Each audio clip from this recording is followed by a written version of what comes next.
zuciya tana son mai santa da gaskiya. Da ba kuɗi a ce hankali na kwanciya.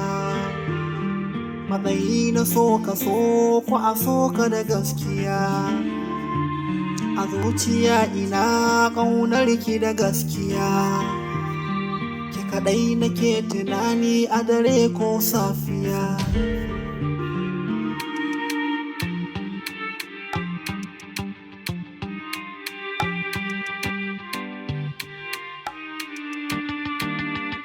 Ai gamo da zinariya, farin wake mai gangariya, mai kyau ɗin islamiya, mai ilimi ga kyan tarbiya, ban ba inda har lafiya, ko za a kira ni ɗan zariya, akan ta na zama mai juriya.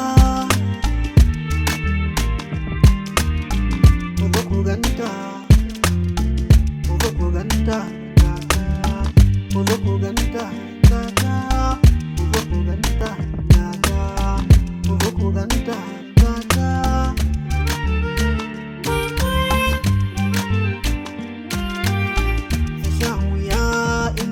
A duniya kuka nake zubar kwalla na idaniya, da karan da za a ce ba ke ku a duniya, daga nan na gana tabbas ku a so zai sha wuya. Buri na kau da yaushe in gama abu daya, dan so kwanciyar hankali, dan ba san da bai da kan asali. Fara mai kyan fasali, ba ta kyau in ba tozali, babu ruwanta da duk kyalkyali. Ku zo ku ganta gata, ku zo ku ganta gata, ku zo ku ganta gata, ku zo ku ganta gata, ku zo ku ganta gata nan, ku zo ku ganta gata nan.